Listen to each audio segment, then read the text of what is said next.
Now that they've got a win, it's time to come on the breakdown.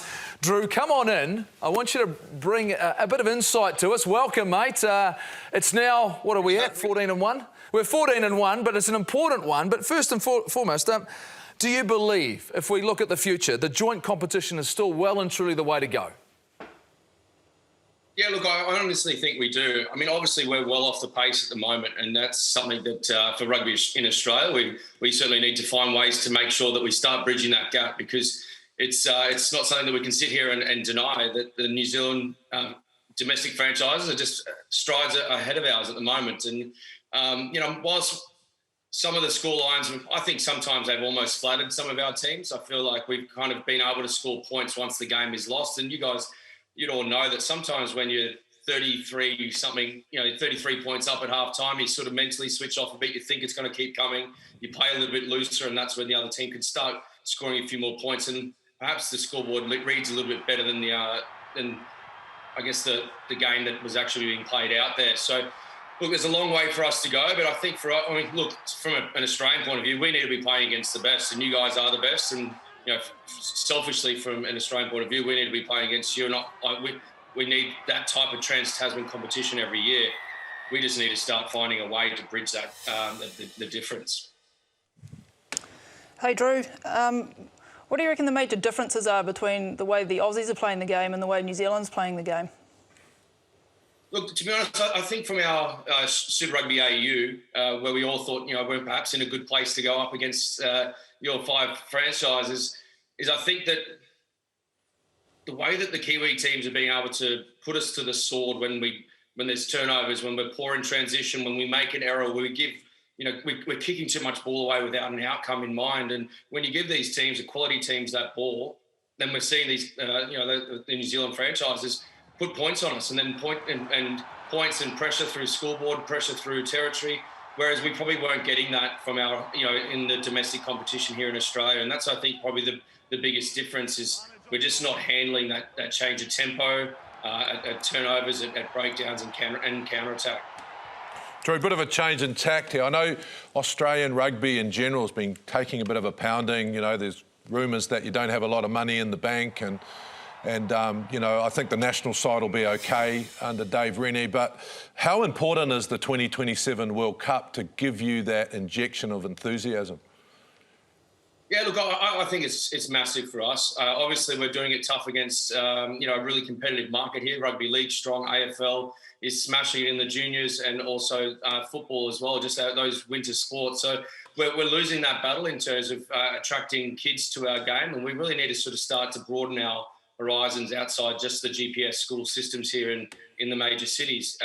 And something like having a global event like the Rugby World Cup in 2027 could really help get us back on the map, and also obviously fill the coffers a little bit so we can start putting a lot more into the grassroots. I think what we did after 2003, we had so much cash after that we just put it all at the top end, hoping it was going to inspire future Wallabies and Wallaroos, as opposed to perhaps the model that you guys have adopted and done so really well, is put it all at the bottom and develop future All Blacks and Black Ferns. So I feel like that's probably the difference. We put it at the top, hoping it was going to filter down, as opposed to putting it at the bottom and really watching it grow to the top. So for us to be able to host it in 2027 would obviously give us another chance to get it right this time. Drew, there's so many talented players across the Tasman from the Pacific Islands. Obviously we're seeing more under Pacifica and the Fijian team come in. Is now a really good opportunity for both New Zealand and Australia to have a joint responsibility to make sure these teams flourish? Oh, mate, absolutely. I think you look around world rugby, there's so many Pacifica players playing everywhere, and it's, they're the people we want to go and watch, their skills and the way that they approach it and everything like that. And we've benefited from it as well. When I say we, Australian rugby, because there's so many Pacifica players playing here in Australia and also for Australia. So I think now that we've got an opportunity through Super Rugby teams, being based out of the Pacifica, I feel like we really need to make sure that they're well supported, and it doesn't become a decision around finances for them. It's who they want to represent, and I feel like that's where we've got to get to. But this is certainly a great stepping stone for that, Millsy. Mate, I've seen enough of the Australian teams that think that Dave Rennie will put together a pretty competitive Australian side. Are you feeling confident that there's enough? You're seeing enough of the individuals? Yeah, look, I think obviously across the 5 teams we've been poor, but I feel like there's enough individuals standing up and playing. They're in good form. They're showing enough to at least give us some type of confidence. Obviously, you know, when you look at it across the board, there's a hell of a lot more people being able to put their hand up for the All Blacks than perhaps that we've got here in you know, in terms of form lines. But I also have great confidence in Dave Rennie and the outfit that he's put together in terms of the coaching ranks. And then, yeah, I think across the 5 teams, we'd be able to put in a competitive team. But like you say, the ability for you guys to be able to just turn the speed up at certain points when the game's in the balance, to really just turn the screws on our sides and respond is probably the most worrying side, and that's probably the biggest task for Dave Rennie to overcome for this upcoming campaign. Mate, I want to ask you a light-hearted one, mate. What are you most pleased about, you know, in terms of the Waratahs? You know, they're building a little bit there in terms of the talent. I know the results haven't quite gone their way, or the Force. You know, you play for both those teams. What are you most proud of at the moment?